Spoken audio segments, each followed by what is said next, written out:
with a session called Smart Cities, Smarter Tourism, Shaping Destinations with Technology. Bringing together smart cities and tourism with best practices, the panel will show how tourism can leverage unused potential by implementing smart technologies. And on this basis, recommendations for the design and implementation of smart tourism are developed with technology professionals.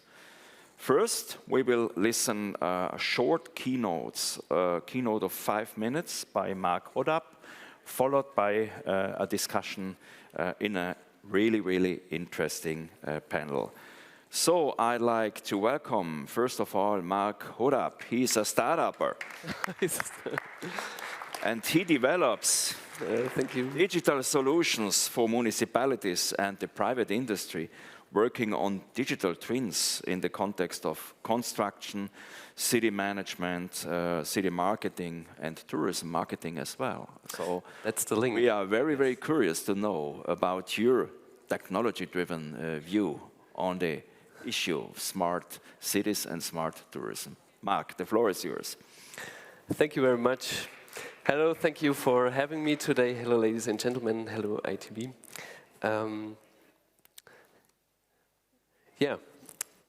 Today I will give you a brief overview about how digital twins can add value to cities and tourism. And as a case study, we have Kirchheim. And I don't want to bore you with definitions, but the digital twin is really exciting. As Harald said, I'm a little bit from the tech side. I'm an architect and city planner. And normally the data you have is stored in silos. They're good in hands there, but they are too bulky. They're not adding any value. That's why we bring a digital twin alive to make this data work with. And when you connect data, you gain a really treasure. You get, on the one hand, you get the overview of everything, and on the other hand, you can really involve your administration stuff, like you see here on the right-hand side, also for events, for security. When you link data, it's so much power. For example, you all know this, if you just match point of interests and geolocation, you have something like Google Maps and stuff. And without this link, it's not really possible to use it barrier-free. And that's our point. You have to make this data using barrier-free and not being an expert to make it use and to use it. So we always link it with a digital twin, with a 3D city model.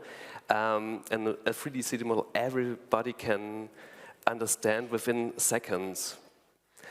So, but let's jump into the best practice thing. This is Kirchheim by München.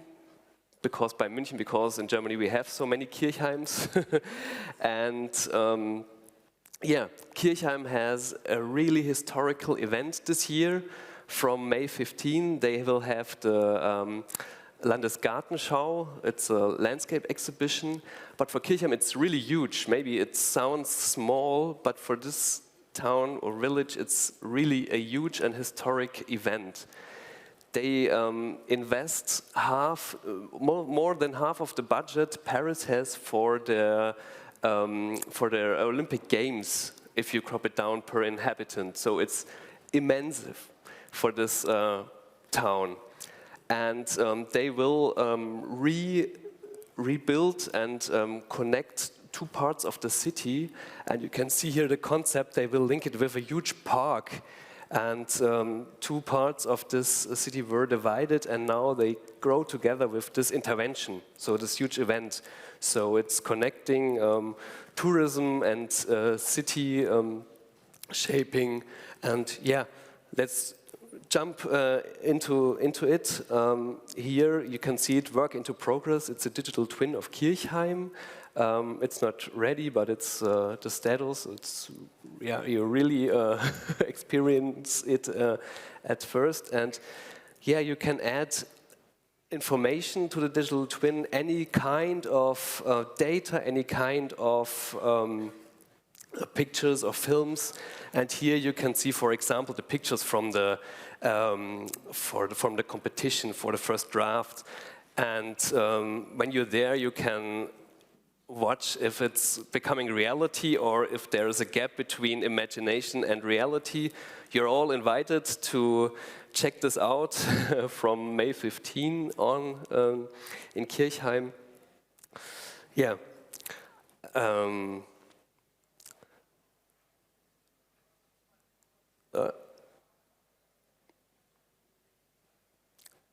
Also it's really easy to access. And here now another topic. Here we connected different data, sealed surface, for example, and you can see here the overheating potential of Kirchheim. And now you can use it for spotting where is the outdoor comfort in certain times the best for outdoor gastronomy, or where you should avoid to be there if you're an older person. Oh, sorry. And the best thing, you can use this as a tool for interventions and improvements for maybe the outdoor comfort and stuff like this. So it's a really powerful tool just when you connect different data to new data. And yeah, so it was really fast, and I was told only to talk 5 minutes. I could talk about hours, but to bring it down, the main points for cities or destinations are at the location. You can have really digitalized services out of this digital twin very easily, and you can invent all the time more information because this data is accessible and it's stored. Sorry that it's jumping. Maybe you can just stop on this slide because it's the last one.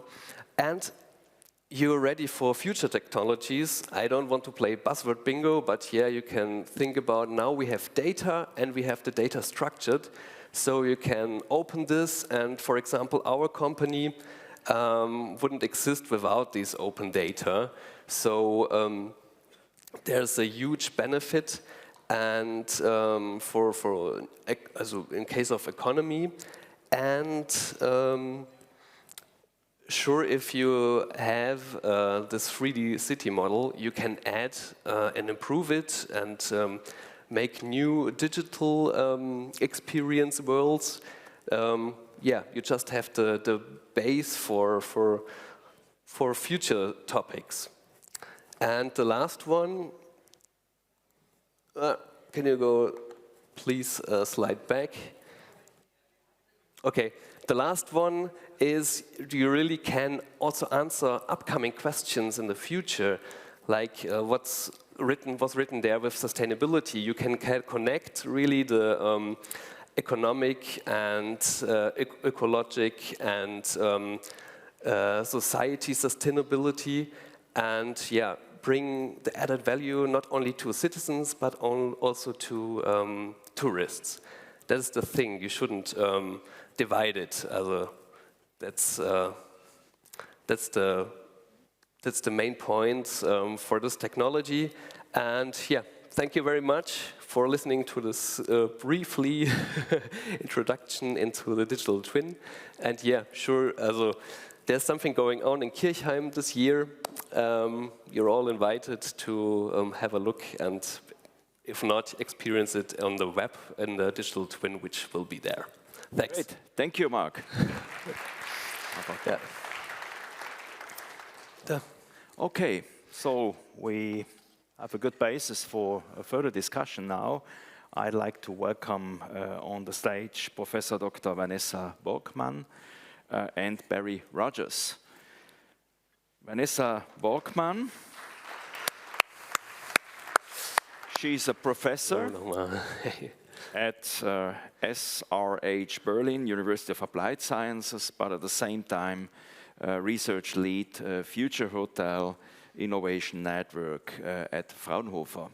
So she's an expert combining praxis, practitioners' views and research-based views. Vanessa, and next to Vanessa, Barry Rogers. Barry Rogers is the head of the Dublin City Tourism Unit with Dublin City Council. And by the way, Dublin became the European capital of smart tourism in 2024. So I guess we have a good, an interesting panel now. And would say, Vanessa, we start with you. Just give a first feedback to that what you heard by Mark. So what about smart cities and how the idea of smart city is driving forward, last but not least, also the idea of smart tourism? Does that work? Yeah. Yes, it works. Okay. Yeah, thank you for that keynote and introductory impulse for our discussion now. I'm a fan of digital twins, I have to admit, because I'm really into the topic of virtual environments. And what you mentioned, that we have the huge chance to connect these entities, these digital entities with data, work with data, historic data and real-time data. This leads to so many new potentials also in tourism, especially in smart tourism. We can use the real-time data in order, especially in destinations, to guide people through the environment in real time. Give them the choice if there are certain real-time events that they want to visit and experience, or if they just want to be guided to the next historic site. And I think the great thing when we talk about such solutions is that we really have synergies for the citizens in these destinations living there and connecting them with the tourists. So I think it also leads to a better tourism acceptance in the destinations. Maybe to keep it short now, that's my point on it. Basically, the idea of the smart city can help us to solve, for example, over-tourism problems we have in the cities, isn't it? Yeah, I think there are already good examples. Barcelona is one of the cities that suffered a lot from over-tourism in the past years, and they introduced a lot of smart city solutions already. So we can learn from these solutions and take them as a blueprint to transform other cities in the same direction. Mm-hmm. Maybe Dublin has already. Harry, you are a smart tourism city and place. How did you? I'll just check. This is on. Excellent. First of all, just say that your presentation was amazing. Oh, thank you. I could have just kept sitting down and listening to it for the entire thing. Yeah, so just to go straight away, so for anyone who doesn't know this year, I hope you all do know, but Dublin City is the European Capital of Smart Tourism, which is a European Commission-run award. It's the highest award you can achieve in destination management. We're incredibly fortunate to have received the award, but it's been a long journey of getting here over the last 5 years. And I suppose for us, smart, and for everyone in the crowd, smart can kind of be a misnomer. It always sounds like technology, and it really isn't about that. Technology is just one of the components. And fundamentally, what we're doing in Dublin is we're not shoehorning technology into every travel scenario. We're just making sure that where technology is the best solution, we are doing it in the best way possible. And usually that means that we've stolen the best ideas from other destinations like yourself. But it's an incredible privilege to be the European Capital of Smart Tourism this year, and I hope if everyone in the crowd hasn't visited Dublin already, that this is your opportunity to come. And if anyone doesn't invite you, this is on behalf of everyone in Dublin. I would like to personally welcome you to the city this year as well. So thank you. Wonderful. But so this is now one, I would say 2024. Yeah. You are on a good basis for discussing smart tourism. You are a benchmark in a way. But what will be the future? So I think the presence is only one moment now to see. But what about the future? Have you plans for the next couple of years?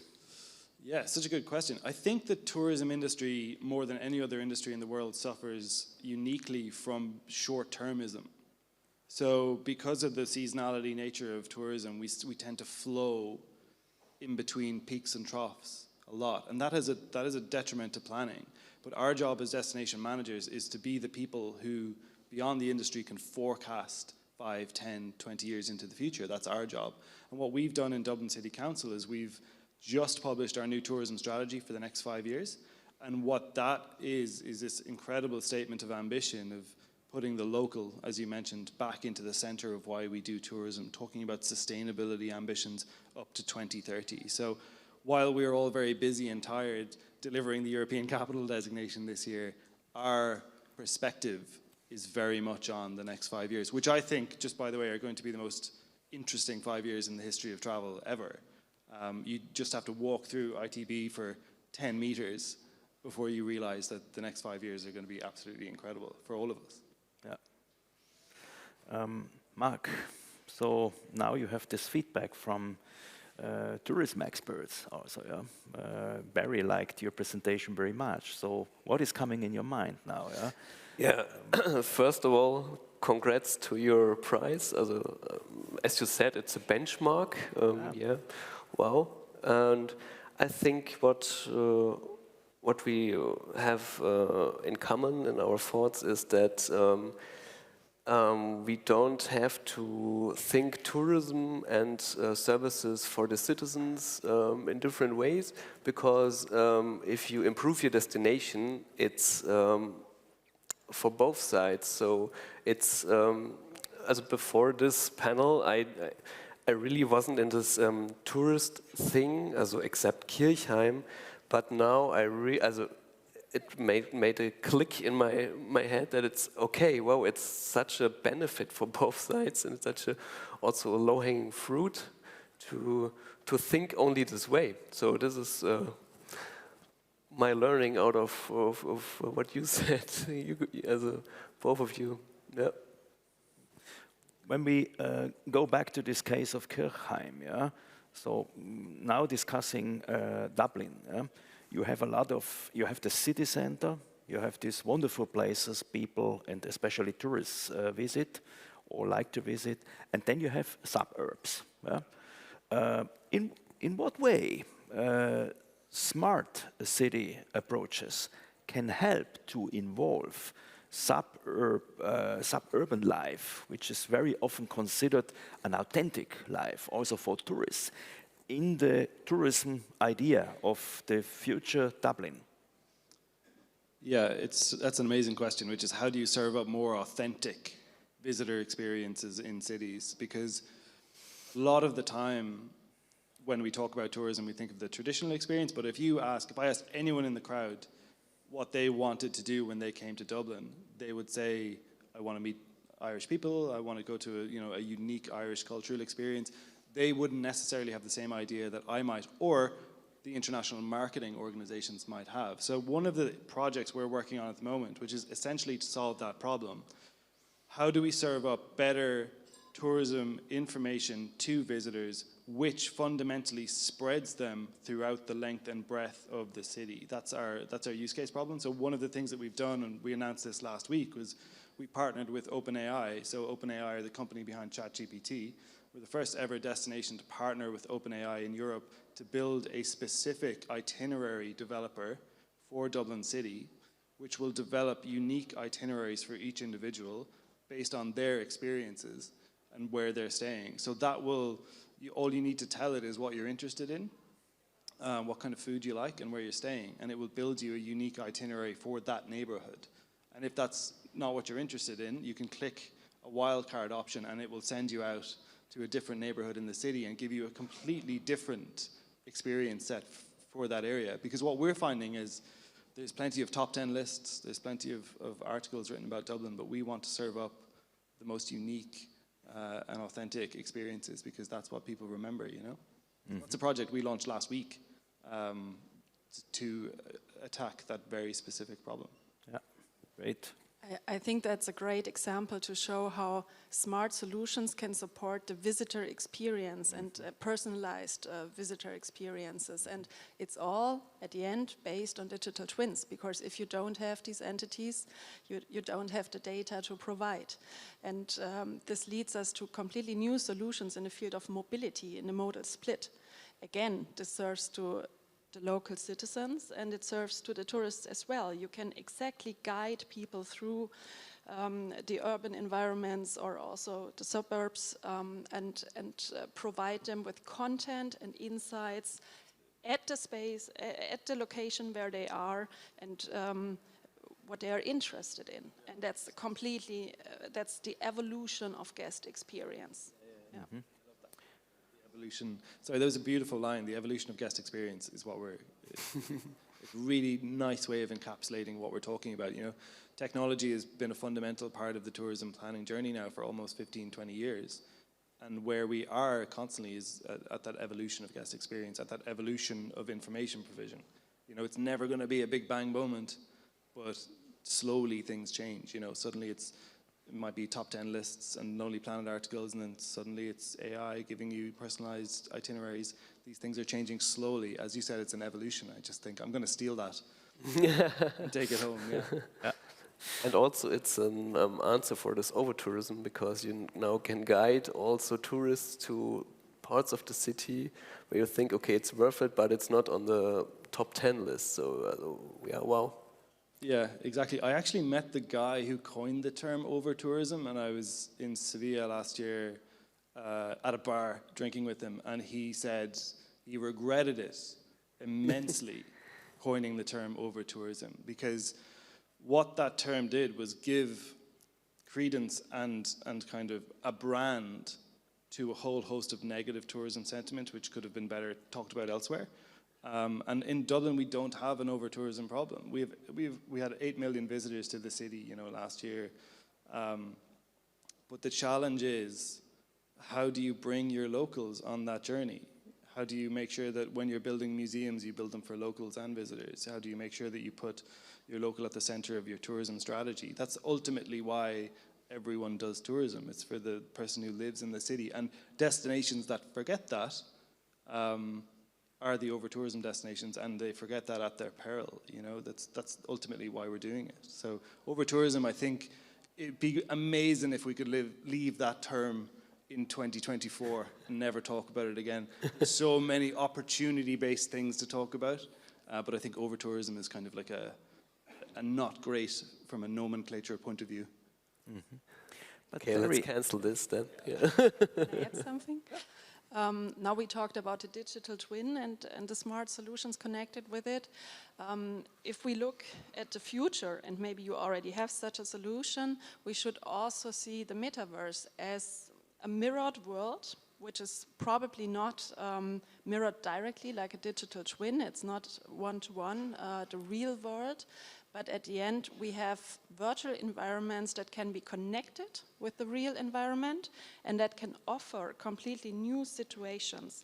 We have in Germany, for example, in Aalen right now the case that one of the first municipalities is offering a metaverse space for the citizens to interact with the town halls and the public administration.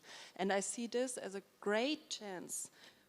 You mentioned over-tourism, even if we should not talk about that anymore, but to offer virtual environments for people who are not ready to travel to a certain place, or maybe don't get the access to a place because it's already crowded. And there are so many new solutions in this case as well, and we can build up on digital twins to create a metaverse space. So this is my outlook to the future, coming from your starting point. Yeah, interesting thing. And after this year, the Landesgartenschau will be over, and they will have a park. But all the events they can be stored in a digital way. So you have a historic event in your metaverse or whatever. I think we all have our touch points with some trashy metaverse things.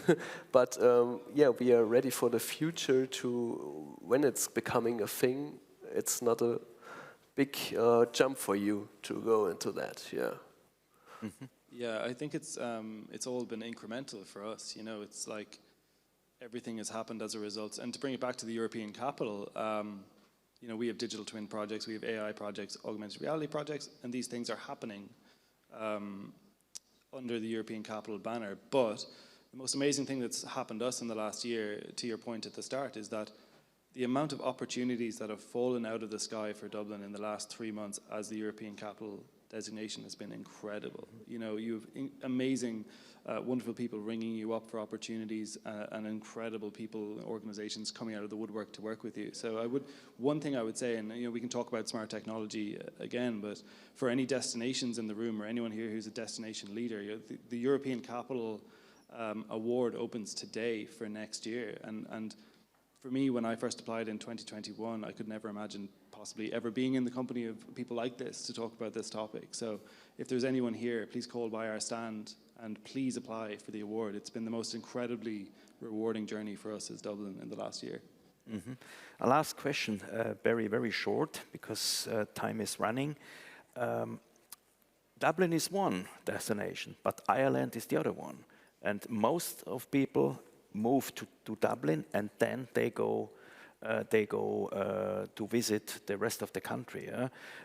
So what about, coming back to our discussion, the digitalization of the destination?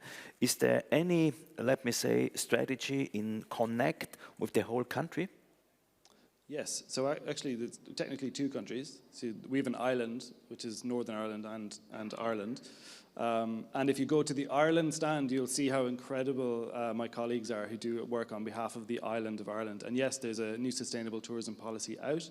And if you're interested in statistics, 80% of people fly into Dublin for the island of Ireland. So the chances are, if you guys are visiting, you're going to be coming to Dublin first. We know from Google Analytics that people book on average 1 hotel night in Dublin, and then they go for a 5-day tour of Ireland. So it gets back to this whole point, and I'll be brief, that destinations are not silos. They do not exist, you know, on their own. They are part of wider products. You know, Ireland is part of the European product, and that's how we should be thinking, not as silos in competition with each other, but as collaborators, as partnerships. And to get back to the European capital, it's been amazing for driving collaboration between cities, yeah. So that's it. My last point would be, please come and visit Ireland and Dublin.